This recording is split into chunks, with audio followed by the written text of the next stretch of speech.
60% of all disaster-related deaths. The People Matter Foundation focuses on disaster response and relief projects, which include food parcel distribution, supply of clothing, shoes, blankets for winter warm provision, medical assistance, counseling, self-sustainability, and life skills to all people, no matter who or where they are. Christ Jesus once said, I was hungry and you didn't feed me, thirsty and you didn't give me a drink, naked and you didn't give me clothing, I was sick and you didn't visit me. People Matter Foundation exists to fulfill the mission of Christ Jesus. As a church, we can't just sit back and do nothing and expect the government to do everything, and then people continue to suffer. The People Matter Foundation gives us an ideal opportunity to make a difference for this generation and the generations to come. As a businesswoman and a mother, I can't sit back while our children suffer, and I know we can make a difference. People Matter Foundation is a vehicle for business people to do their social responsibility and make a difference in people's life, and we can do it collectively. As African people, Ubuntu has always been part of us.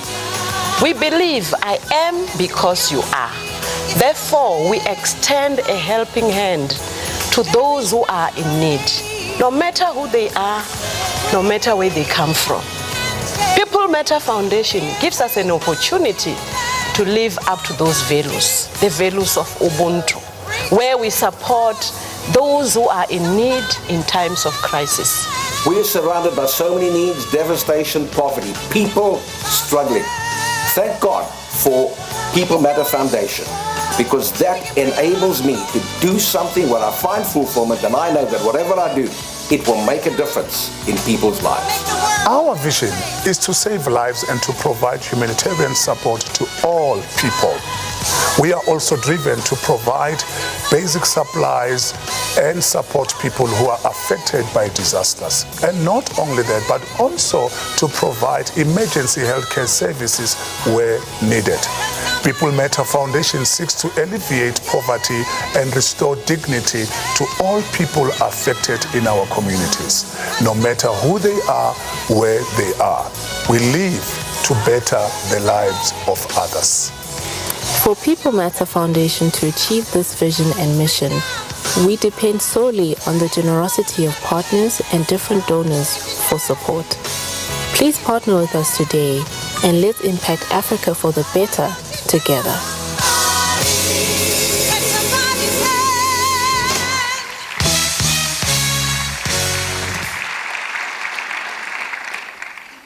Indeed, the People Matter Foundation would appeal to all in the audience to consider donations of blankets, clothing, any financial contribution will be welcome. I believe that the work at hand is huge and every contribution would matter.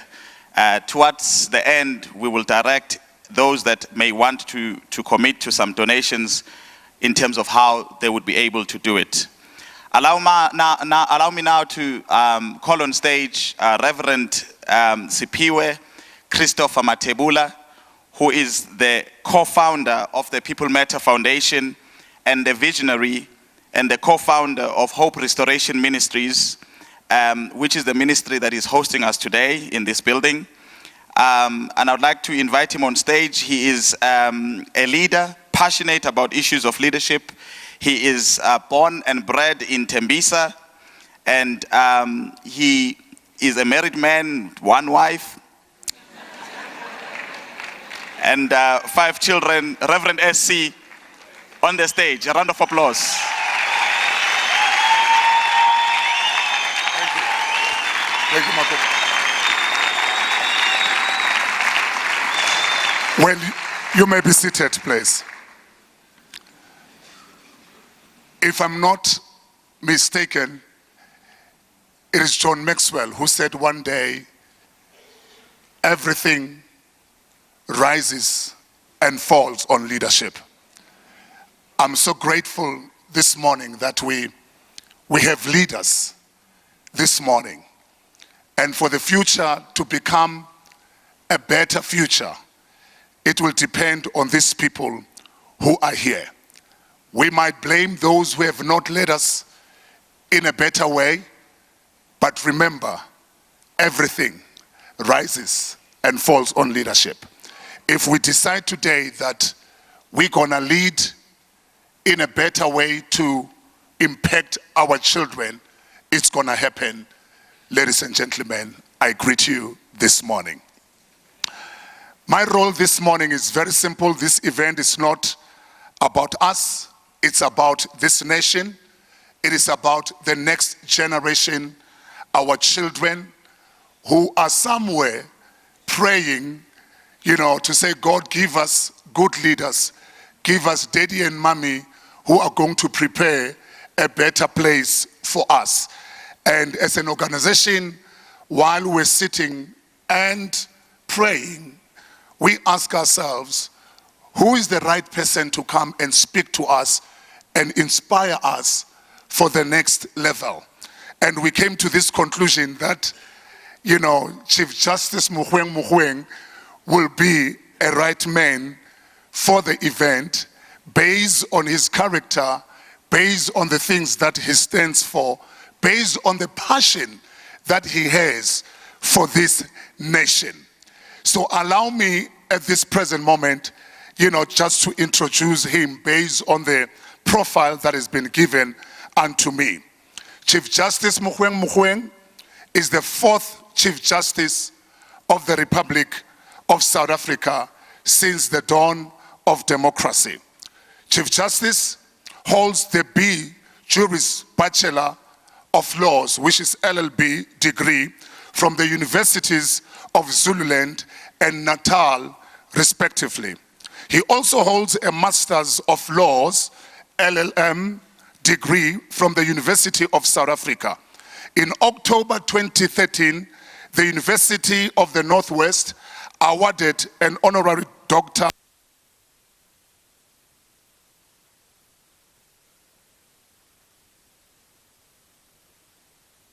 like this until now.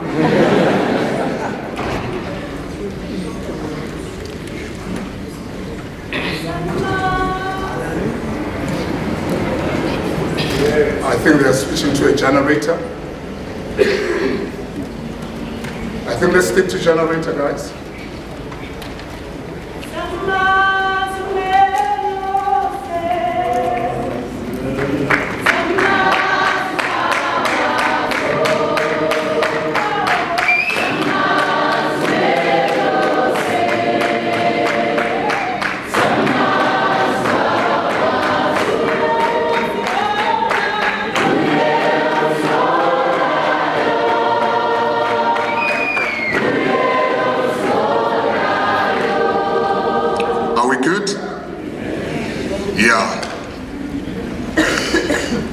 Saying in October 2013, the University of the Northwest awarded an honorary Doctor of Law, LLD degree to him.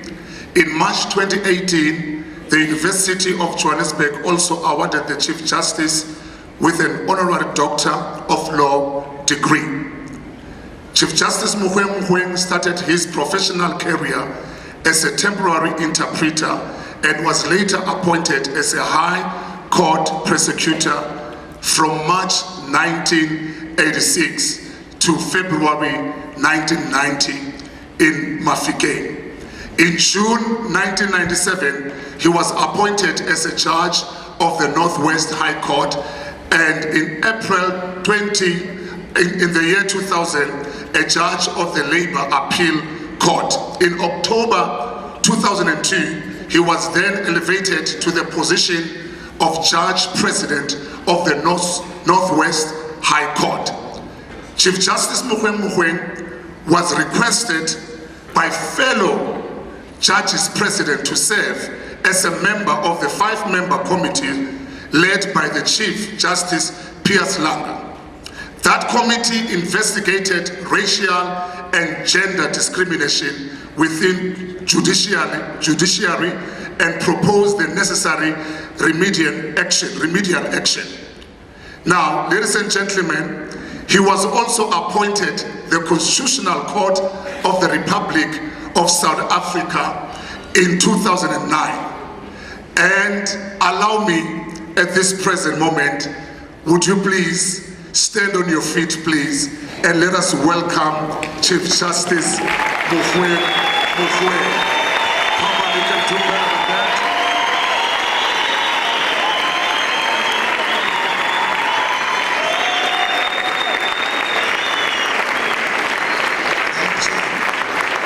Thank you very much. Please be seated. Reverend Siphiwe Matebula and Mama.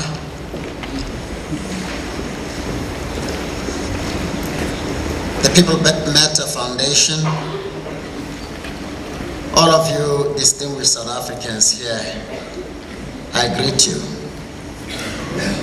Allow me to begin by saying it really is a great honor and privilege to be here, because when it was only fashionable to criticize me and unheard of, that anybody could say anything positive about Mogoeng Mogoeng, I came here. And the Reverend, his dear wife, prayed for me here. And it was before my appointment, and he prophetically said to the congregation, "This is the Chief Justice of South Africa."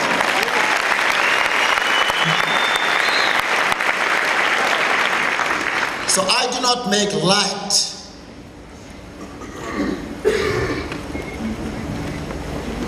of a relationship that is grounded on principle, of leaders who are prepared to swim against a negative tide. Because where would we be as a people if all we ever do, as it is fast becoming fashionable now, to allow others to do the thinking for us, to package the way we're supposed to think, and for us to lazily just latch onto what those who take us for granted.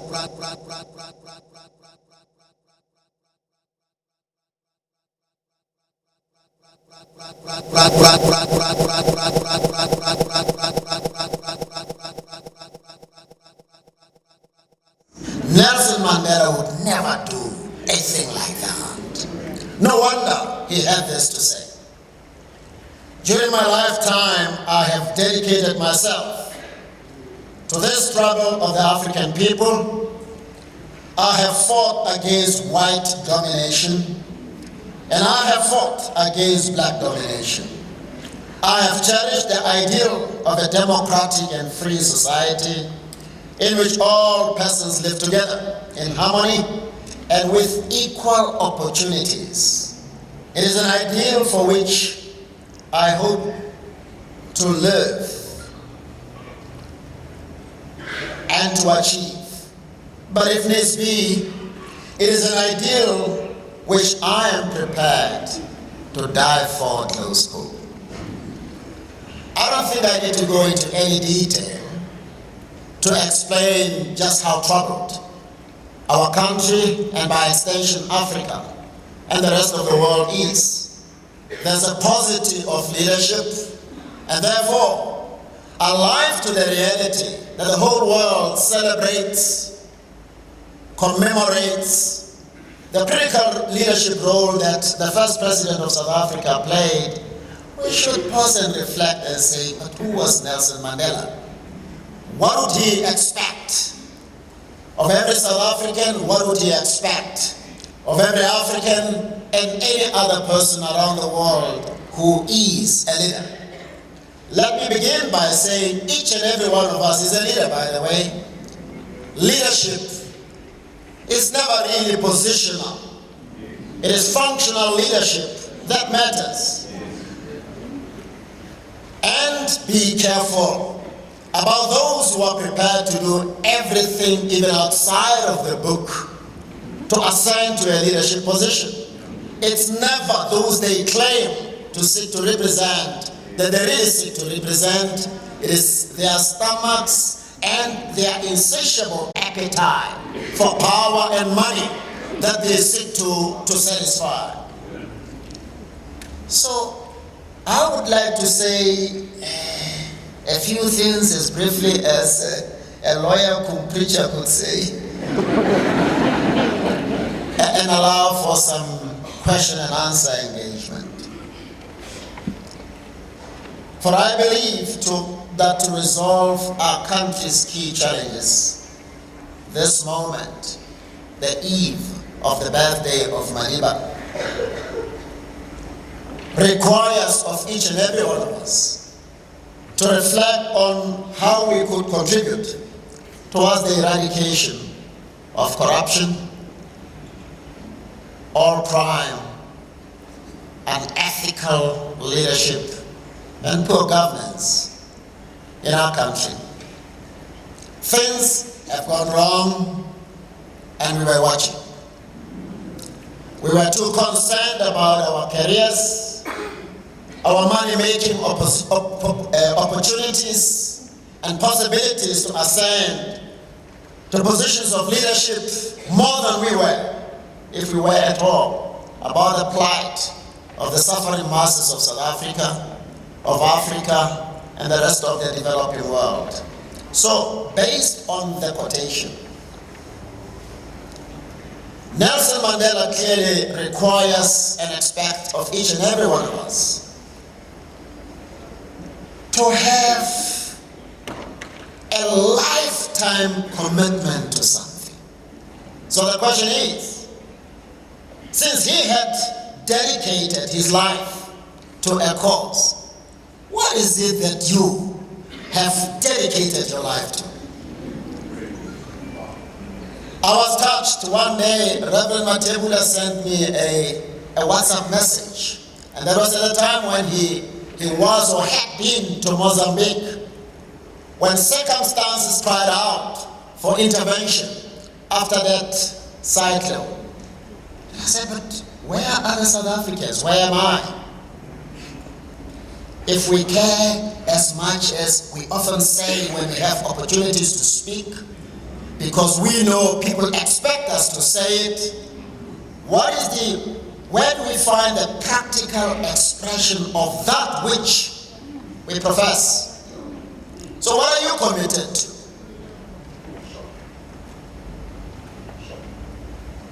He made reference to the struggle, his commitment or his dedication to the struggle of the African people.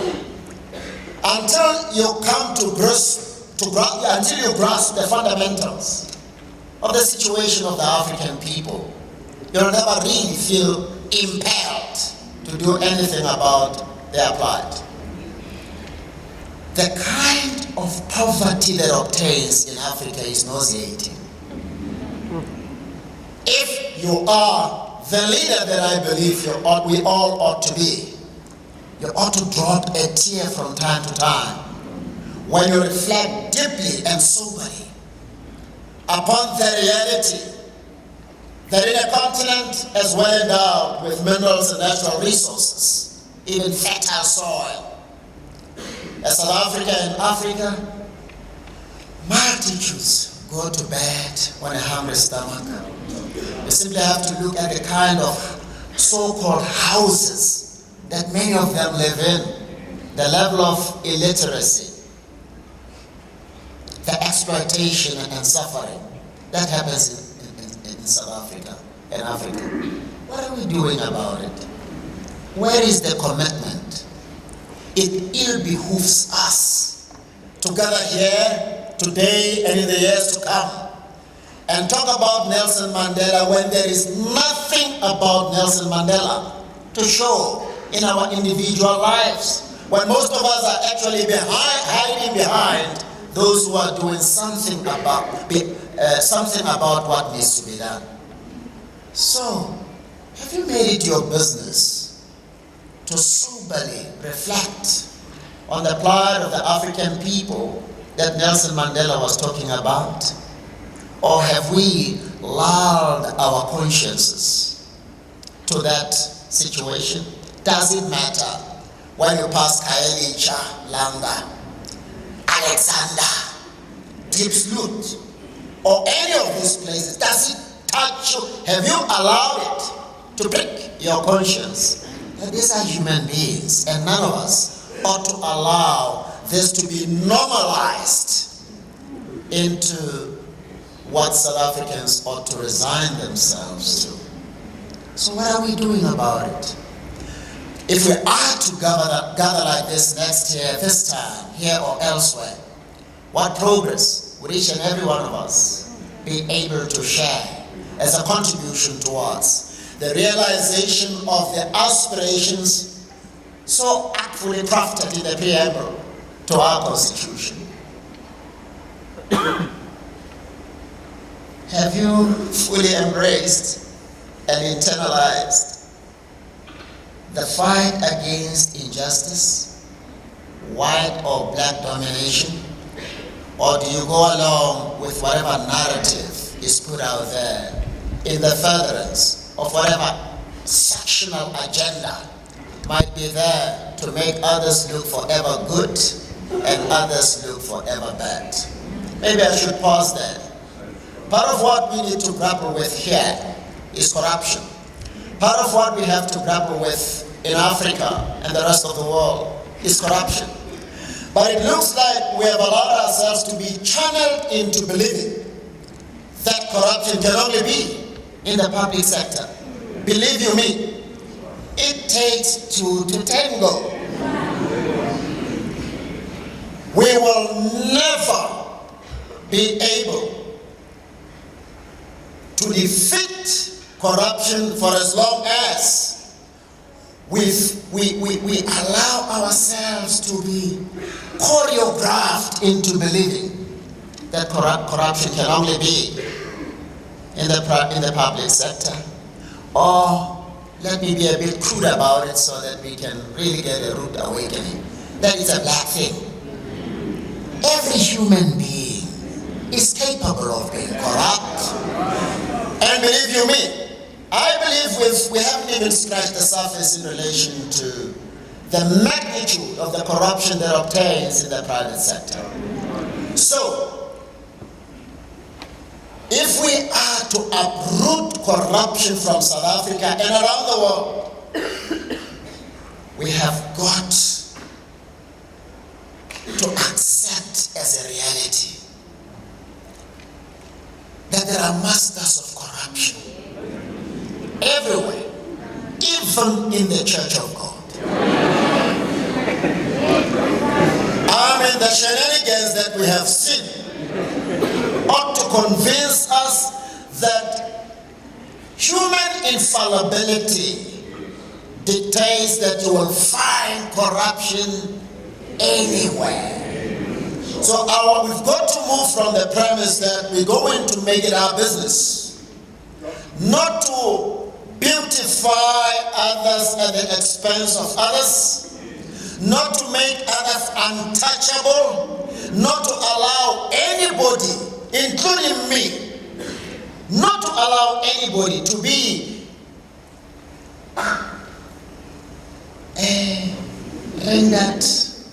rendered. Why are we always running away from it? To be awarded an undeserved saintly status. When you try to scratch the surface about this one, even if indications are there's something there, you will be bombarded with insults and so much negativity that a loud and clear message is sent out there. You dare not touch this one. Check. I'm a very frank person, but there are things which are, when I say, like saying there's corruption in the private sector, which is true. Or there will be one article over the other. It will not deal with what I'm saying, but there will be one side kick after the other. What would Nelson Mandela do? Nelson Mandela would say, I'm even prepared to die for it.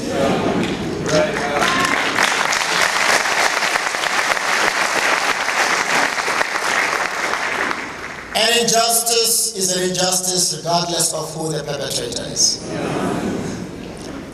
And we will get this country right if, moving from this meeting, we are determined not to be told who is clean and who is dirty. We are going to research it ourselves, and when there is a smoke, we will follow it up to its logical conclusion. Let me just mention, by the way, what I'm talking about. I read a story from one of the Sunday papers this past Sunday. There was a human being who was projected as nothing but a drunk. I was left believing that this man is always on a high. Nothing positive can ever come out of the mouth of this one. He is a thoroughly discredited person, and I was left wondering, but why did they have to rely on the evidence of this person? That's the narrative that I was fed. Until on Monday, the man appeared on Channel 405. Man was sound. He said, but what was written about me is a lie. And articulated what happened. I'm not saying he was telling the truth. I'm just saying that he didn't strike me as a mad and crazy man who lives in a haze all the time. Sadly, some of the things that we read about other people, some of the things that some of our analysts would like to feed us with, are designed to project some in a negative light and others always in a positive light. That is not how to build a nation. Nelson Mandela would never have survived if all South Africans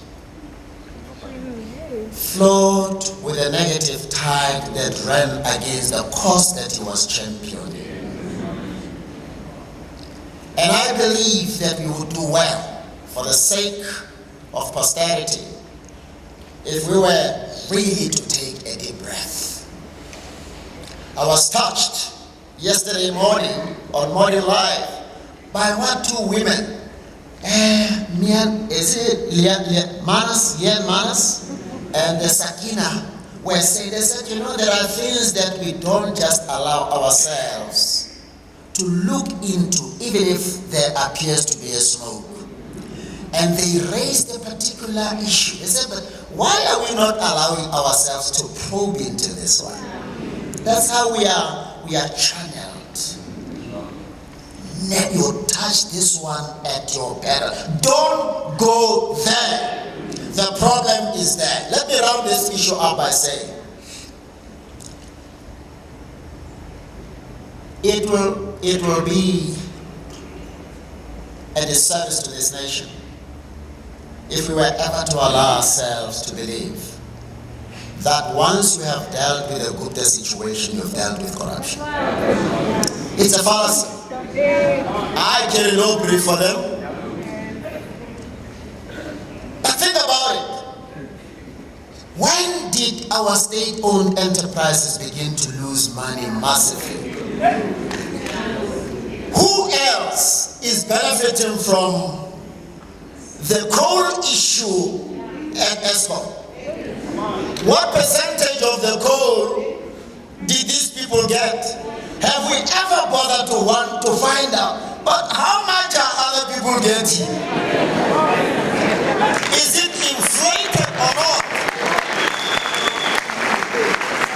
Who is benefiting from the South African Airways all these years? And any other state-owned enterprise. Why are we not talking about this? Why are we not curious? Mandela would want to know.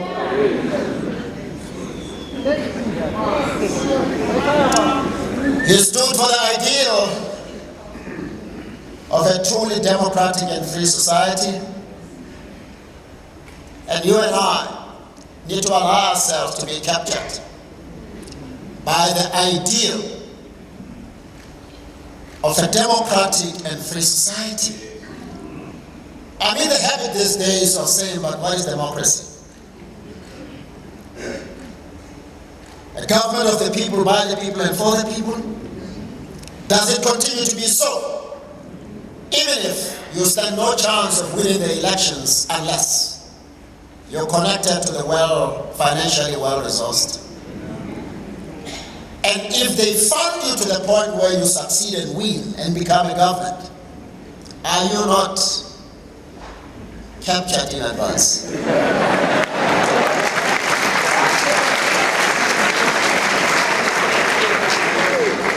So we need to really think deep about how capture happens. There's no free lunch, and never for the millions. You may get free lunch maybe for 1,000 rand, but once I begin to give you 1 million rand, 3 million, 5, 50, 100, whether I set you up in business or in government, there will be payback time. Why should I make you a multi-millionaire? Why? Why do I prefer you over others? Why? It's an investment.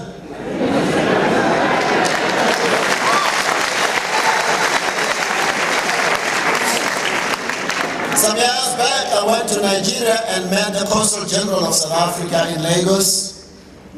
And he said he was invited to a club of 400 top businessmen in Nigeria. And he said to me, my brother, the poorest of them all has got at least $1 billion American in his bank account. And he said, this is what he said about Nelson Mandela. He said, you see, my brother, Nelson Mandela was truly a man of the people. Look at how poor he died. 35 million rand.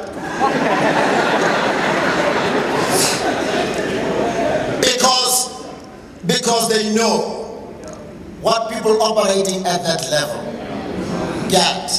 I met another brother from another country who was an advisor to the president. He said, what is this about 250 million against your president? I said, what do you mean? He says, I was an advisor to President so I can take out that money from my pocket and give it.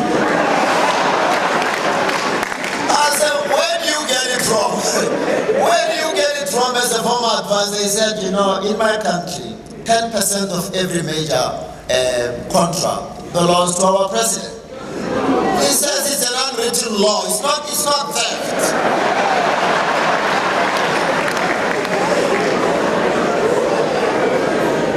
So President Mandela really did distinguish himself.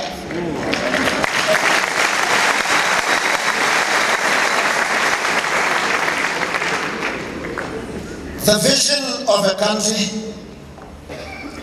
where all live together in harmony and with equal opportunities.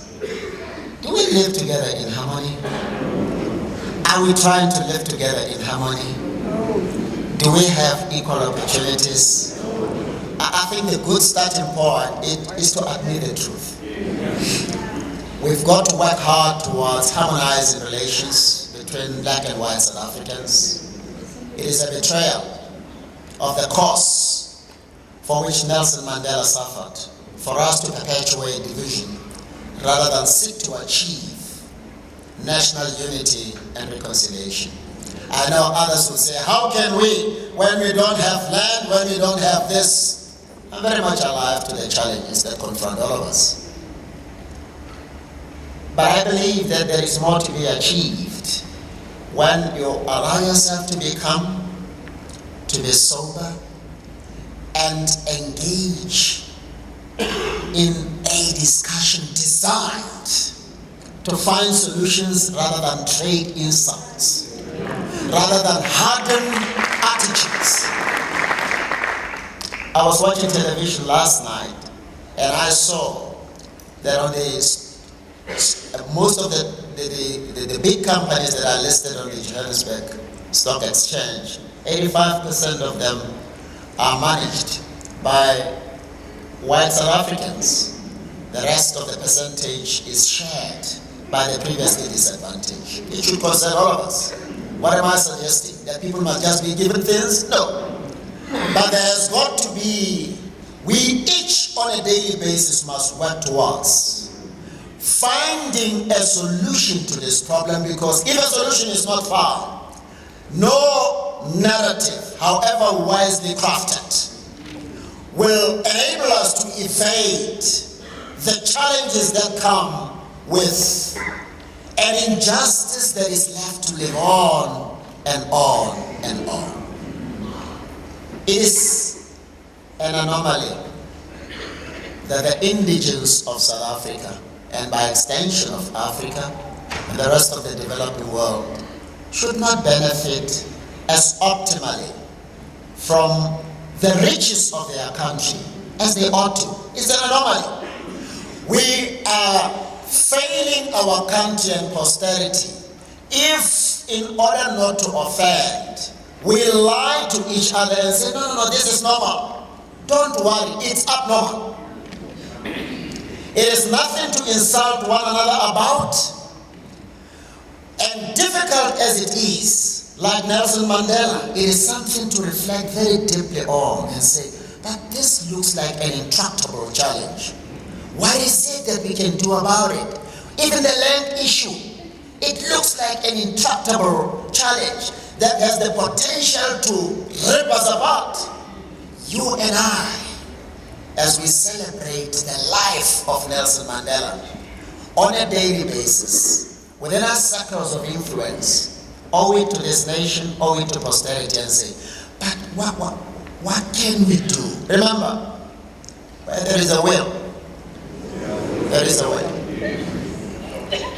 We would never be, I keep on saying, the constitutional democracy that we are, had we not decided as black and white South Africans that this impossibility will become a testimony, Reverend Motibula. It was our determination to find a solution that got us to where we are.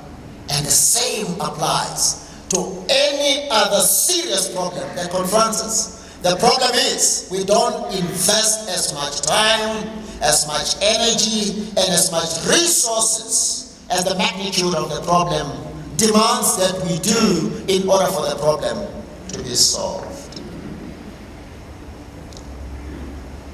We've got to nurture the hope to achieve these ideals in our lifetime.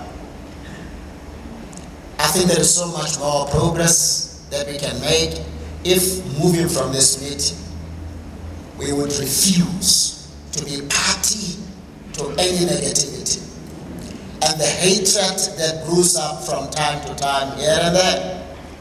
If we can move from this meeting determined that wherever we are in our families and as teachers in the schools where we are, as ministers of the gospel, leaders of faith-based organizations, we are on a regular basis going to make it our business to contribute towards finding a solution to the challenges that confront South Africa, if only out of respect for Nelson Mandela. Let me rush to the last point. When people benefit from wrongdoing, they fight any attempt to dislodge them. When people have reached a level where they are prepared to make money and to ascend to power by any means necessary, don't think that they will smile at you when you try to rock the boat. Smear campaigns, well thought out smear campaigns, will be waged against you. Another will write something about you there, another there, they will look like they are unrelated. The truth will be so shamelessly distorted about you. There will be this sidekick here and there. I think Nelson Mandela suffered more than a sidekick. And yet he said, if needs be, it is an ideal for which I'm prepared to die. Remember, as I round up,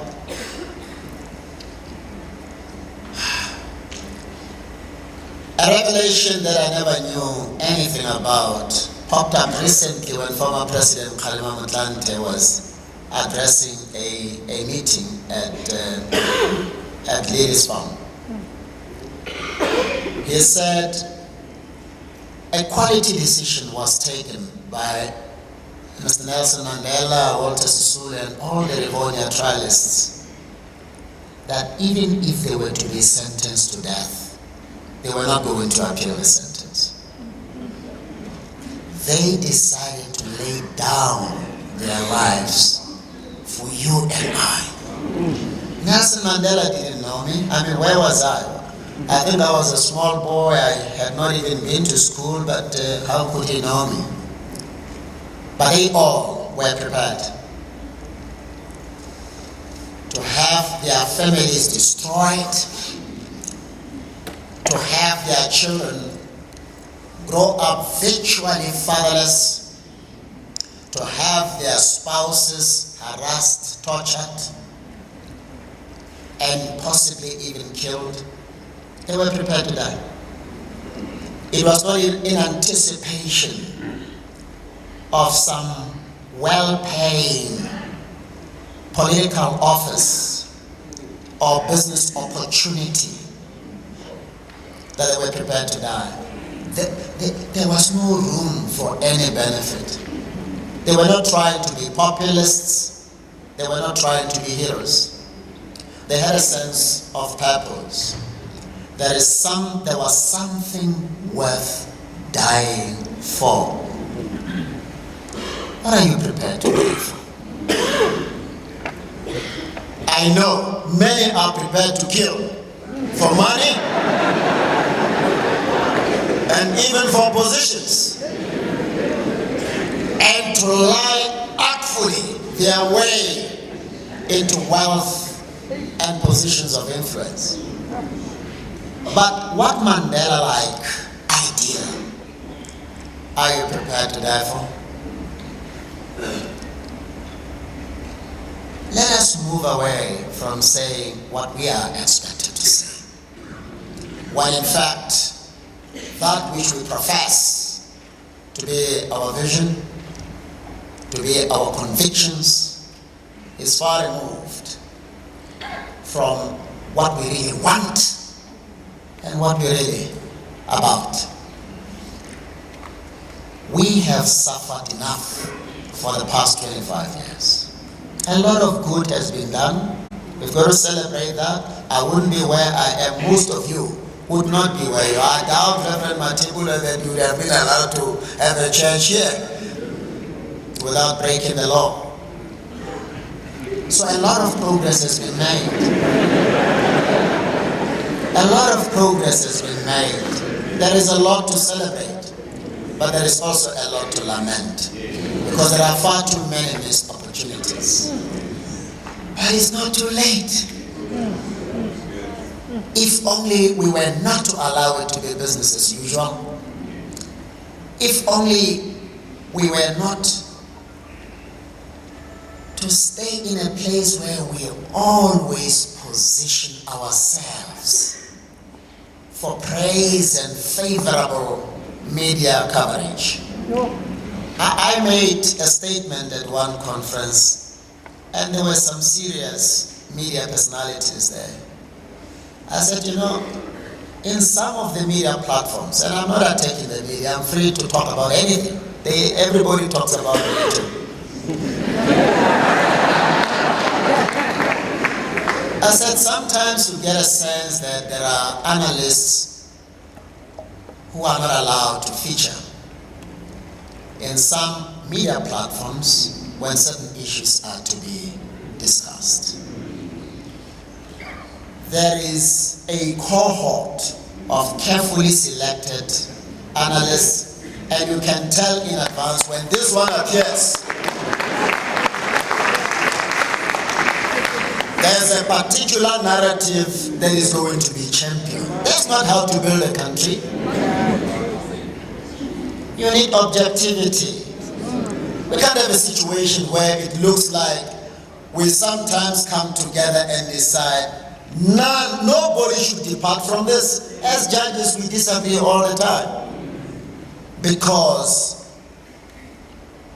the fundamentals of independence dictate that you do only what your conviction and what your conscience says is the right thing to do. You don't agree to see things in the same way. There's something about America because when you turn to CNN, you know what to expect. When you turn to Fox News, you know what to expect. But our Constitution says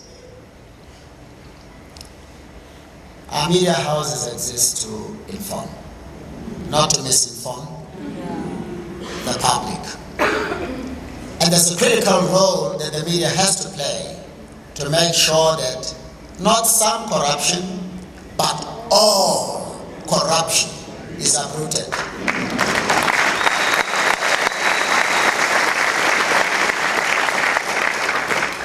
The media has a critical role to play in ensuring not some unethical leaders are exposed, but all.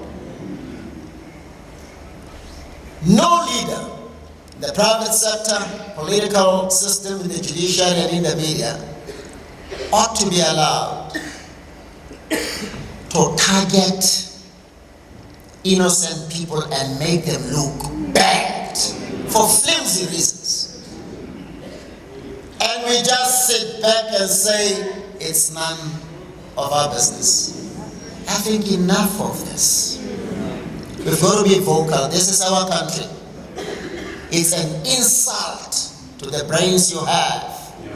It's an insult to the heart and the conscience you have to allow anybody to manipulate you in the furtherance of an agenda which, when you are sitting alone, be it in the restroom or wherever, you know that this can only further sectional interests, but not the interests of all of us. I beg you all, let us stop outsourcing our thinking responsibilities.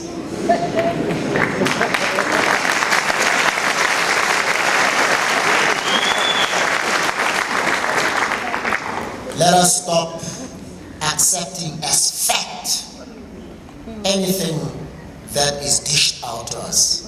I keep on telling people that one of the intelligence agencies, in fact two, the German and the American one, many years back, did research. It's a project that was started by Hitler.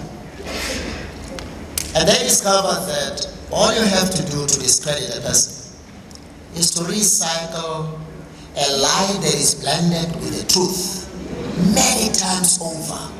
If you repeat it and repeat it and repeat it, ultimately it's going to be accepted as truth. And there is something else that they discovered, that 87% of the public never interrogate anything that features in the public domain. They readily accept whatever is said.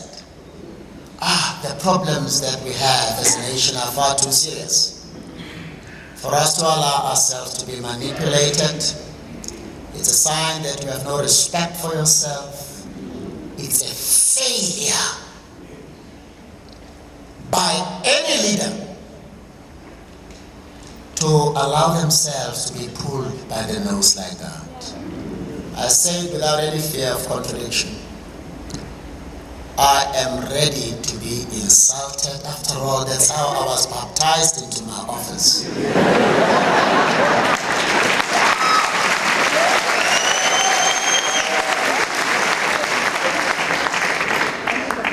I'm ready to be misrepresented and deliberately misunderstood in pursuit of the ideals that Nelson Mandela was prepared to die for. If you want to say I'm a populist, if you want to say it looks like I'm salivating for political office. Why don't I go out and be open about my ambitions? That's your problem. My responsibility is to bear not just the responsibility for justice, but the chief responsibility for justice in my country.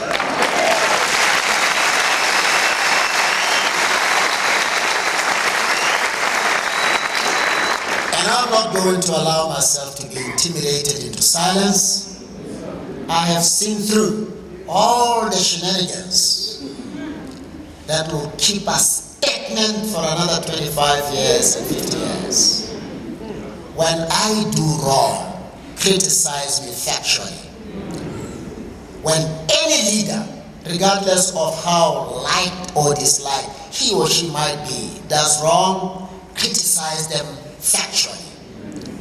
But let's make a determination for the sake of South Africa, for the sake of Africa that cannot make much progress without South Africa itself repositioning itself appropriately. Let's make a commitment that never again are we going to be victims of smears against us, of manipulative messages, self-serving messages. Let us be all they can do, all those with an insatiable appetite for power and money can ever do, is to try to assassinate your character, not you physically.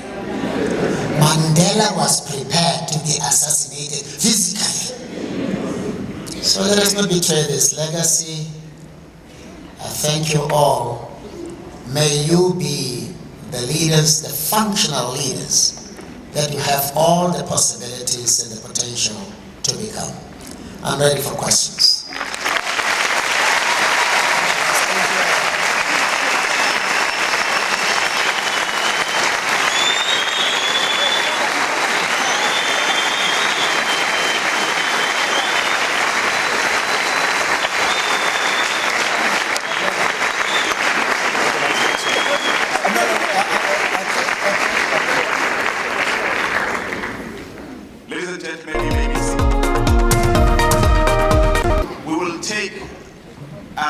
It's a Q&A session time.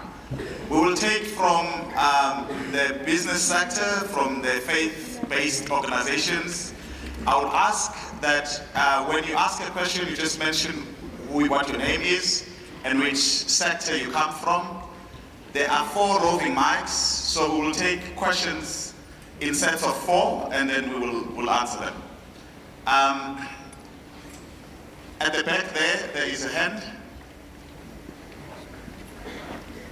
Thank you very much for the opportunity.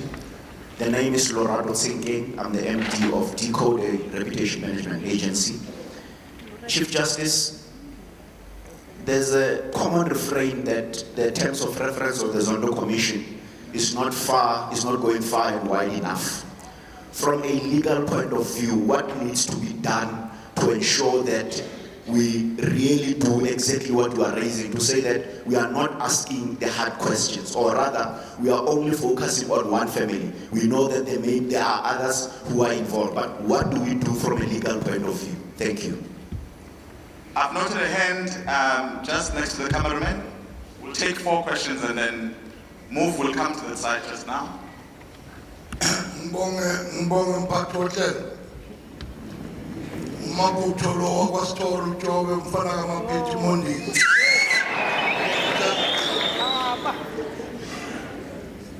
Njengengane yasekhaya eNingizimu Afrika ezalelwe Soweto eyiqhenyayo ngobuntu bayo nangolwimi lwayo. Ngiyathokoza futhi nokuthi sithola ithuba sibe la uzokhuluma no Chief Justice and ngifuna ukumquota uthi, have we made it our business to reflect on the plight of the African people? We have done so as the community, and I would want to ask him to please open his doors so that when we come for advice, the doors will be open. And this is about the justice that we need for the indigenous languages of our country. We cannot continue uba imikofu. Yonke indawo, we are seen but not heard. We are told that there are pansabs of this world, but esinga understand ukuthi akukho ndawo la kufundwa ngelwimi zakwethu zenziwe official. So sicela ubaba uMogoeng right tawutuna yaka re kopa bule mamati re tle o toreletsa gore bothata jo re bo leba jang matlong re bo re botlhole. Can we keep the questions short, please? I appreciate it. Thank you. I'll take the third question there. If you can just pass the mic. I'm aware that there are also hands on the other side. We'll come there just now. Good day, Justice, Chief Justice.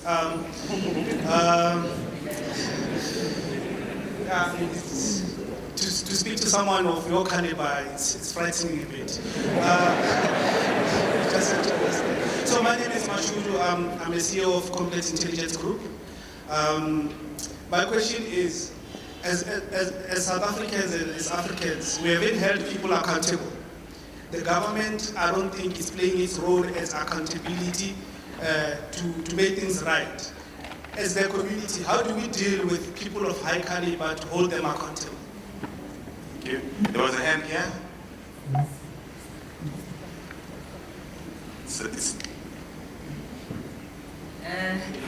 Thank you for the opportunity, Chief Justice. You said where there's a will, there's a way. But what happens where there's no will? What do you do?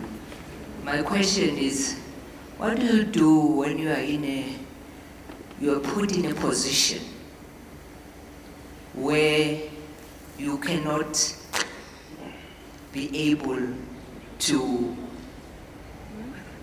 deliberate because you are in this organization where you are only able to say things that you are told to say. I want you to advise me. What do I do? Do I stand up and tell the truth, or do I quit and people label you that you are a failure? Thank you.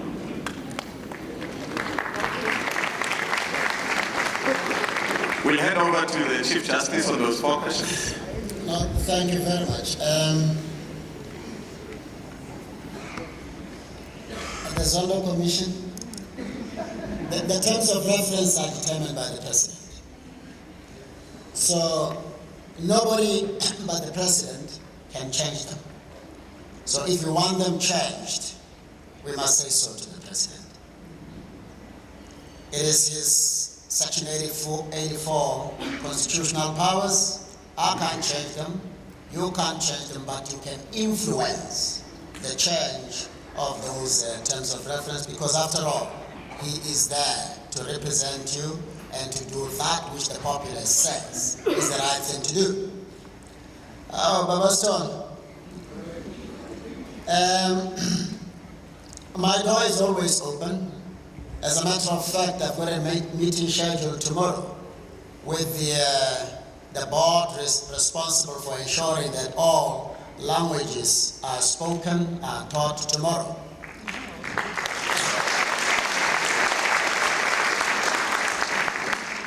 I've never understood why languages were removed from the educational system, particularly at the formative stages of a child in the educational system.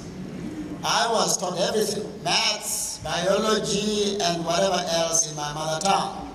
And it made it very easy for me to grasp the concepts. It was only when I went higher that the language was changed. And that is why, unlike most of the children today in Model C schools, private schools, I can articulate myself from beginning to the end in my mother tongue. But take an average African child They can't speak 5 sentences, if at all, without adding English. Somehow we've been whipped into believing that you are not wise if you speak your mother tongue. So,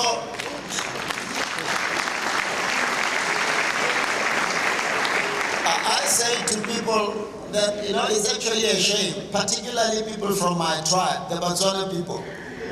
You can't easily find the Botswana people. They may be 2 or 5, beginning and ending a conversation in their mother tongue when they have a little bit of education. It's a disgrace. And I appreciate that there's a lot of mental damage that comes with colonialism and neo-colonialism, but you can decide to liberate yourself from that. So I agree with you, it's going to require a lot of resources to be deliberately pumped into the educational system to develop all these languages all the way up to tertiary education. It's not going to be easy, but at least let's plan for it so that when the economy is in a state that allows us to move aggressively in the direction we can, but nothing seems to stop us from going back to how we used to do things in the past. Bring back those books. In my language, biology is bonetezi. So, it's not as if the terms are not there. So let's insist, and I hear that there is a move in that direction. Let's keep on talking about that. It's not only the language. The value system. Respect. When the African value system was inculcated in us, we respected everybody, our peers and the elders. We would never allow a child to burn a school and everybody is afraid to say this is wrong. But what's going on now? It's almost as if we celebrate the damage of roads with tires and whatever else, blockading roads, and we just get paralyzed. I'm sorry, I know I'm taking a lot of time. Let me give you an example. In the estate where I live in Mafike, about 2 months or 3 months ago, I needed to go and address a meeting at the local university. And a few people, about 10 or 15, decided to blockade the road so that nobody can get out, come in or go out. The police were paralyzed. Hey, I realized something. One woman, and maybe it's proper to say a white woman, came and just confidently walked out of her vehicle, left the door open, removed those obstacles and threw them away, and did what the police were afraid to do. What is this? Let's inculcate the value systems that we know will redound in respect for self, respect for others, respect for the property of others being inculcated, and a value system that will make us all realize that there is something nonsensical about damaging the school that you need for the education of yourself and of your children. If communities have to march against these things, let them do it. Where is the voice of reason? What is this that is imprisoning us from saying, but this is wrong? Why? The value systems. Let's inculcate them at home, kindergarten, primary school, university, faith-based structures, at work, and everywhere else. Because when you have that, you will never close your eyes to the theft that is happening in your office. You will never buy a refrigerator that is new for 300 rand because you know the price. You say, no, God doesn't give by hand. He sent an angel to deliver. You are a thief.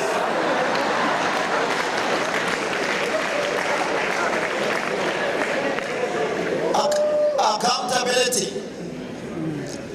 People, leadership leadership, ethical leadership and accountability are engineered. And the critical aspect of it is, how do you choose leaders? I articulated this thing twice or three before, and somebody tried to make a mockery out of it in a very nonsensical way. The starting point is, who is allowed to be a leader at any level of society? Whether it's a pastor, a teacher, a principal, how much do we make it our business to dig into the background of a person? To avoid having people who are going to molest our children in schools and even as principals. To avoid people assuming managerial and leadership positions in government circles and even in the private sector, who are going to make it conditional to your appointment or elevation, to sleeping with them, or undertaking to give them money, however competent you may be. So, here is my suggestion. I have said, all the way up to the presidency, we've got to make sure that funding comes from the state. Elections don't come every month or every year. They come once in a while. Now, because we don't want state capture, we've got to budget whatever number of billions are necessary to distribute among those that deserve to run for political office. You may say, but how are you going to determine? That's what you and I must think about. We must not lazily accept what is already there. What is already there is a product of how far others could go in trying to find a solution. But because we know that system has not worked, nothing stops us from saying, but isn't there another way? Remember when the cell phone was introduced? I mean, the first Nokia cell phone was like a traditional weapon. And scientists could easily have said, well, this is the cell phone. What are you looking for? But people kept on thinking, beyond landlines, hello, hello, to cell phone, that brick size a cell phone, to the smaller ones with facilities or applications that we could never have thought of.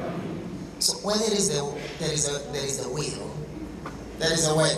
So we've got to creatively say, this theme of people funding whoever they choose to anoint as future ministers, premiers, and presidents doesn't work for Africa. Just as we budget handsomely for other responsibilities, because of the critical nature of elections, we've got to budget very well for it if we are to preserve our future. Because otherwise, it's a question of those who are well-resourced.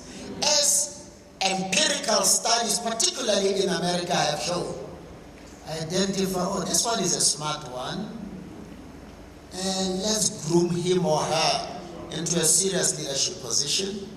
Once they are there, they will remember that we made them, not the people.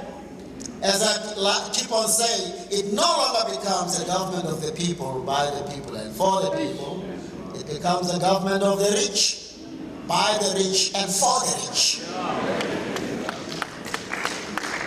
So, when the state, representing the people, have released the resources that facilitates eligibility for public office, then it becomes easier to hold people accountable. If you don't do that, you'll continue to see very impressive election manifestos. Once people are in office, they keep on saying what is there but not doing it. And you say, but these are smart people. Why can't they do the obvious? What is stopping them from doing what they undertook to do? Money. Come election time, a recalibration of what was said many times before. a massive media campaign and all sorts of paraphernalia that goes with it. And people just get lulled and say, oh, maybe this time around, maybe this time around. It will never happen. That has been the problem of Africa. That has been the problem of the developing world. And it has become the problem even of the developed world. So you'll never be able to hold them accountable. You'll find this person with a shocking track record. No ethical leadership at all. You are almost certain this person is going to go out. The person comes back even bolder than ever before.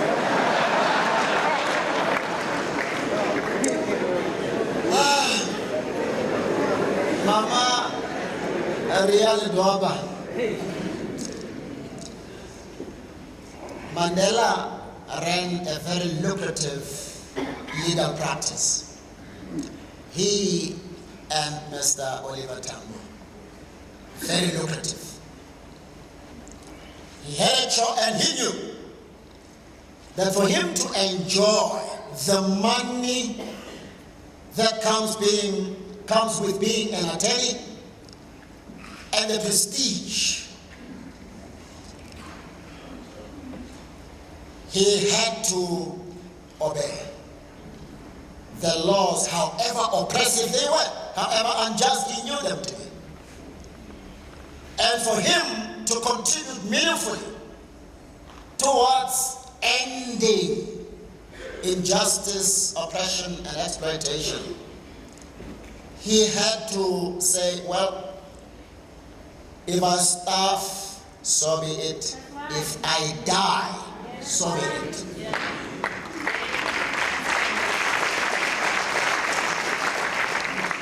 That is selfless leadership for you. That is ethical leadership for you. I keep on saying to people, just think about it. People were prepared to die, and many died. People suffered, and some continue to suffer, who were at the forefront of the liberation struggle, black and white.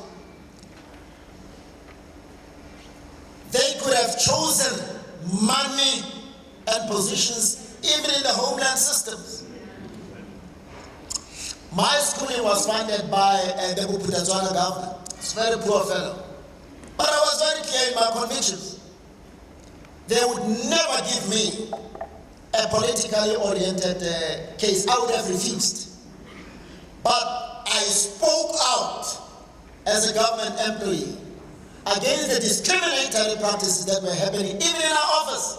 Because if you were black, you earned less than your white colleague, however junior he or she might be. I said, this is wrong. I was interviewed by the media. I said, this is wrong. And I resigned. When I resigned, I was funding my wife's education at the university. We had a child. I was responsible for the education of my two brothers.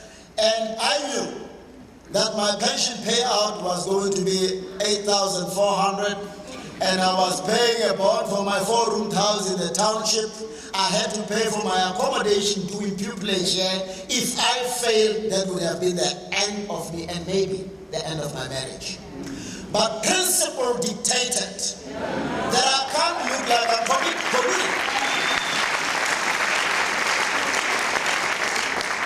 So it's a choice. What ideal do you cherish? What, if any, are you prepared to die for the sake of the suffering masses?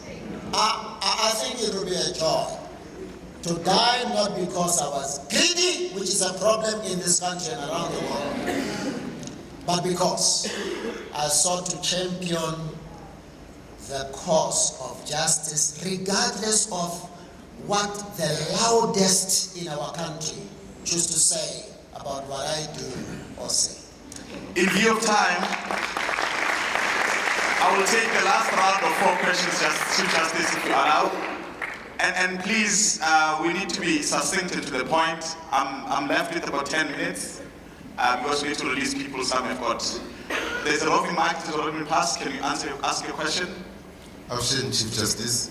My question is, how do we as a nation begin to properly integrate the rural and the poor community to the move that is happening within the broader spectrum of the country? The reason I say I move from a premise that says somehow, I'm going to give an example. When we talk about fourth industrial revolution, when we talk about justice, it's things that are largely concerned with the urban metropolis and people who are close to the cities and all of that. And when we look at the rural communities, we don't have access to it. An example is this kind of forum that we're having today. It's rare that you would find it in a village in Lusekisiki or a village in Bushbuck Ridge. How do we begin to do that? Because it comes even into areas of justice, access to justice, access to state resources, access to offices, where people still travel long distances to access certain basic services. How do we begin to create that justice as a nation? I think the point is made. The roving mic, please don't expropriate that compensation. Pass the mic on. Good morning, Chief Justice and the audience. My name is Lydia Quindley. I just want to make a comment on the corruption. That wherever you are in any institution, or be it a board of directors, it has become very difficult for people to stand for the truth, unless if your bank account can sustain you. However, we also know that, as you were saying, that the truth actually makes us better, and God never leaves you, but it leaves those that don't have to be afraid and to continually want to hide because they've got children to feed. They've got extended families and households that they have to feed. Somehow we know that this has been institutionalized, but we need to help those that are sitting everywhere in those smaller and bigger forums to be able to speak and know that they are protected. There's a mic at the back there, you can speak. Good morning all. My question relates to the heart and the mind, where it's quite obvious that the battle for the liberation of the mass black population economically, it continues. And in fighting that struggle, one of the things that I've had a problem is this whole thing of how do I ensure that I hate oppression and not the oppressor? How do I ensure that, it does not build hatred in my mind as I continue to fight the struggle? There's another question. Last one. My name is Advocate Steve. Sorry. There's a protest. I've noted the young student here. I think it would be good to give it the last chance to give a question. You are on the floor, sir. Yes. My name is Advocate Steve Zwati. CJ, how does a black lawyer access constitutional court? And I say this because you would have noted that it is actually monopolized by other races. It's like black lawyers are not scholars, are not professionals when it comes to constitutional matters.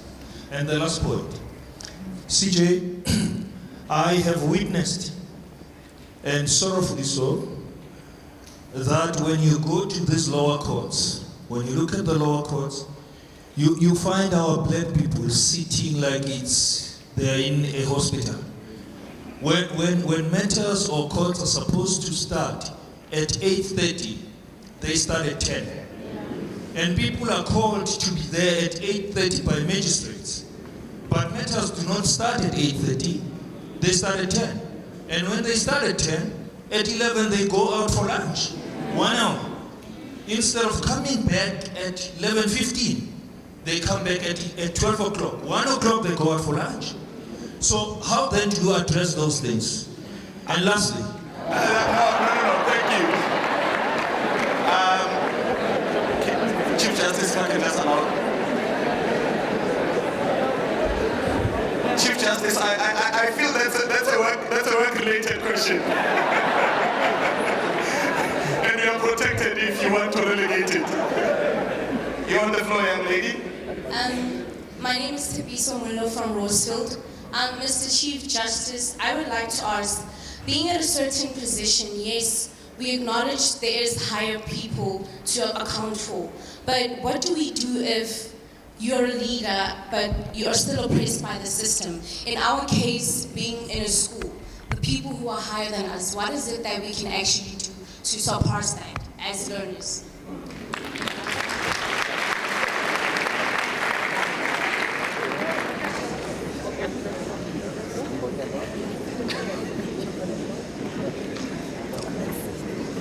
Sorry, before the chief, unfortunately we won't take all the questions. He's a busy man. From there he has to see the media briefing and then he has to do another meeting. You know, maybe next time we'll ask him to give us another 3 hours of his time for the next meeting. So please understand, if you don't have that time, please understand.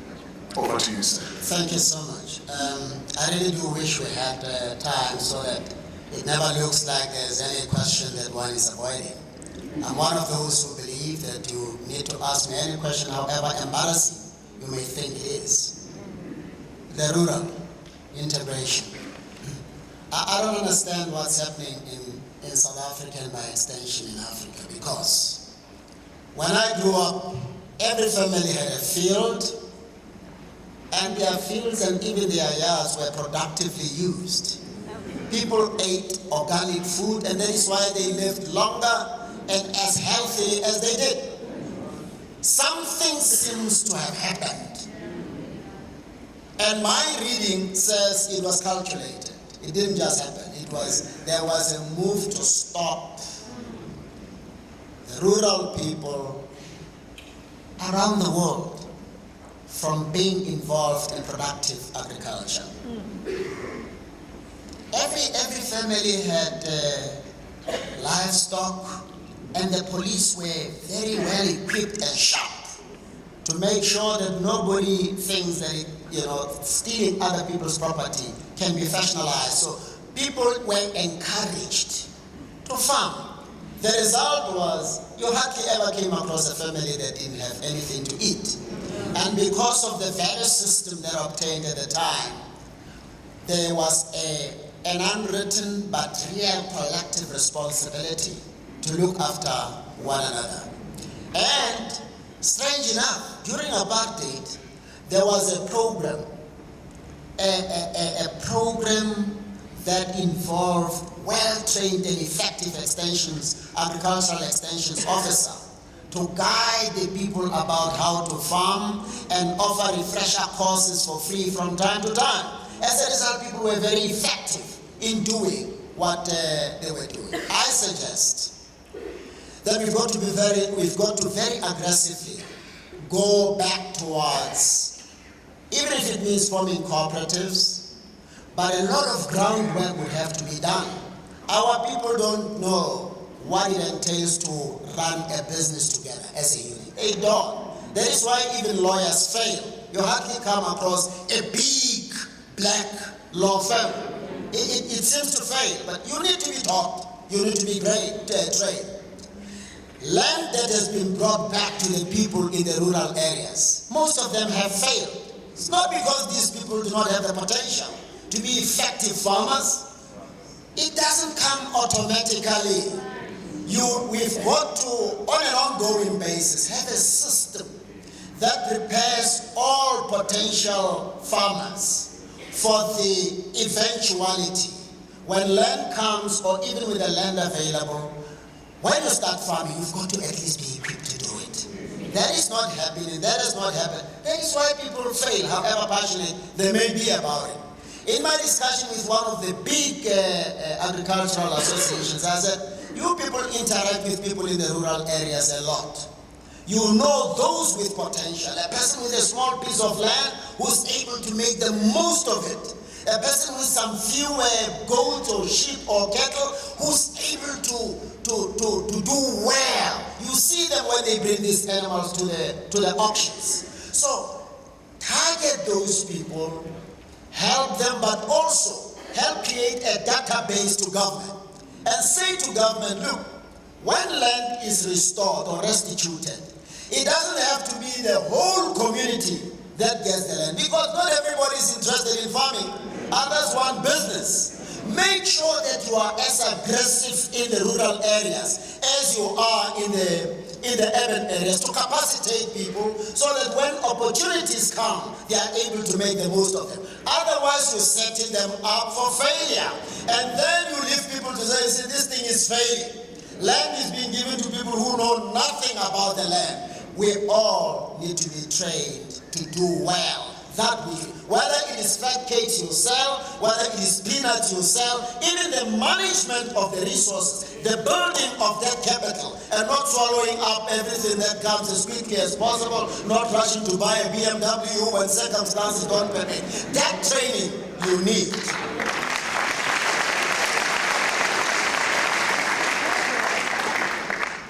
Bank account. You've got a family to support. Mandela did. He had a family to support. And so did Tambo, Sisulu, and so on. Same nation, same people. But I get your point, because we have risen to the point where there is a certain level of comfort that we are enjoying. And your children is at university or wherever, you just abandon everything and everybody minds their business. Here is part of the value system that we must embrace. During those days, I remember reading one of this book of George Bezos, 90 years or so, 65 years of friendship. One of the critical points that he makes there was, when Madiba went to prison, he said, George, you've got to make it your business to look after my children. You know, that's the beauty of black and white people working together, not seeing each other as enemies. He said, George, you've got to look after my family. And George was so dutiful that even when Ms. Zenani Mandela Dlamini got married in Swaziland, although George Bezos is not into the lobola business, he's the one who went there now to go and negotiate lobola. What am I saying? Don't wait until the harm happens. Moving from now, you've got to have that support system so that if anybody who stands for the truth gets victimized for standing for the truth, there is a support base, because if there is no support,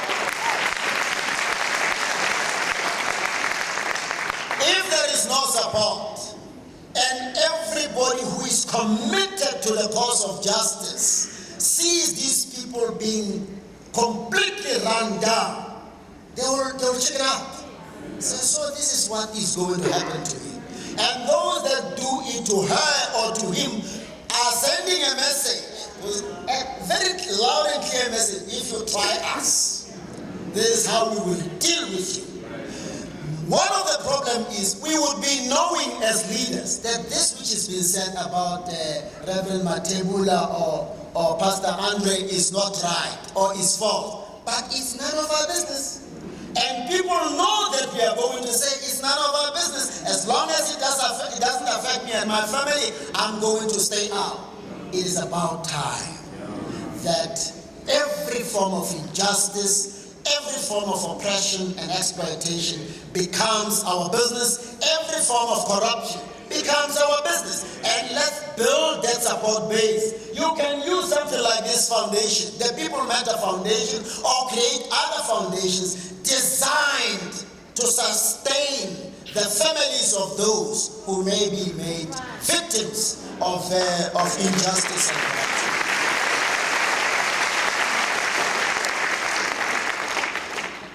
How do you champion this cause without being hateful? The man we are here to talk about is an example. I mean, I thought when Mandela comes out of Robben Island or Victor Verster, he would be spitting fire. Considering how radical he was, in his younger days, I thought that man was going to be bitter against our white compatriots. He would be insulting and so on. But he connected with this reality. Hatred does more harm to the one who practices it than to the one who receives the effects of it.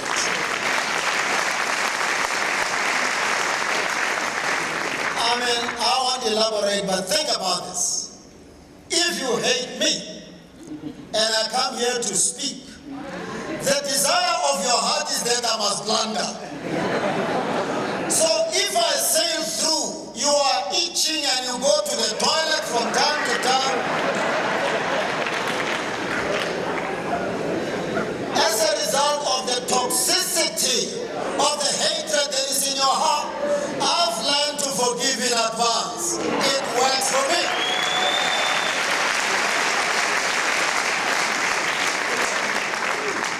Business opportunities for lawyers from virtually the first week I became Chief Justice. I've been campaigning to the state attorney, I've been appealing to the state-owned enterprises because they don't support black lawyers as much as they should to support them. I learned in my engagement with some of the people that some cabinet ministers, I'm not vouching for it as the truth, but I was told by some people in government that no, some cabinet ministers said, no, don't go to the black people. We want competent people here. That is the extent of the mental damage that has happened. And that explains why Ishmael Mohammed, Pius Langa, the Seneke, Zandi Lengo, the previous Chief Justices, none of them ever received any meaningful brief from white South Africans. Why? Is it racism? I think we've got to make it our business to make each other understand how the nation stands to benefit. If only we can get to the point where we support each other. Let's continue to speak out, but constructively. Don't condemn those who are not doing it. Help them to appreciate it. In the number of meetings that I've addressed, Weber, Wenzel, these big attorneys, I say to them, please, we have a collective responsibility to support our white compatriots and our black compatriots. Let it not look like you still harbor that mentality that only some are competent, only some have the potential, but others can never have that potential. And even people in the private sector, it's our individual and collective responsibility to make them understand. People, one of the reasons why I think students out of desperation would damage buildings that they need is because there are no avenues available to allow them to ventilate what is in their chest. That platform must be created. Why is it that students or pupils in the so-called white schools don't burn schools? Some mechanism must have been found to deal with the challenges that apply to them. I think all schools must perform a study, must find out what is it that can normalize relationships in all schools. What meaningful platform for engagement do we need to avoid students burning schools and then they have no school to go to? I don't think if we create a platform for students to express themselves, you'll ever come across a situation where they do what in reality they don't want to do. Thank you so much.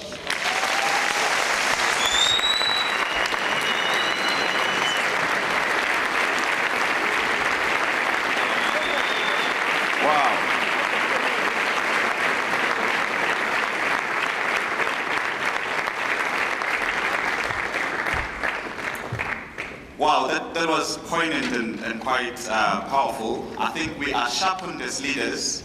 And I'll ask, I know that this is a church, and often after the preacher has preached, people just leave. And I'm asking that we stay behind. There's some few announcements that I'd like to make that are important. Can I ask the house to sit for a while? We are at the closing of our session. And once again, we thank the Chief Justice for taking time to come address us.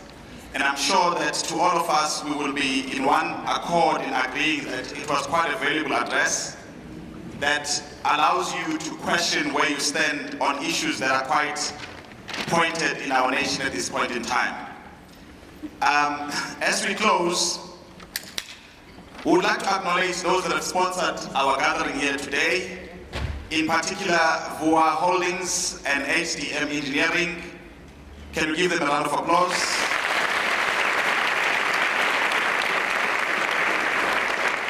also like to thank you, ladies and gentlemen, for taking time this morning to come and attend in response to the call from the People Matter Foundation.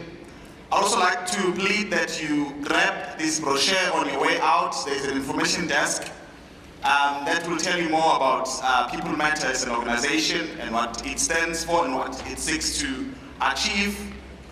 There will also be opportunities for those that would like to support financially and otherwise, especially financially, to contribute to this organization. There will be speed points that will be outside, and if you would like to donate any amount, you are free to do so.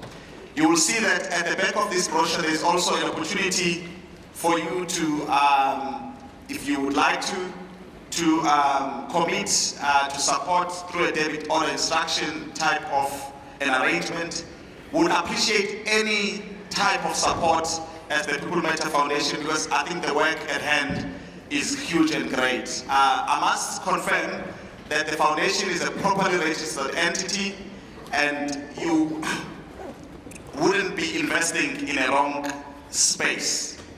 I'd like to thank you once again for attending, and you have a great day further. Thank you.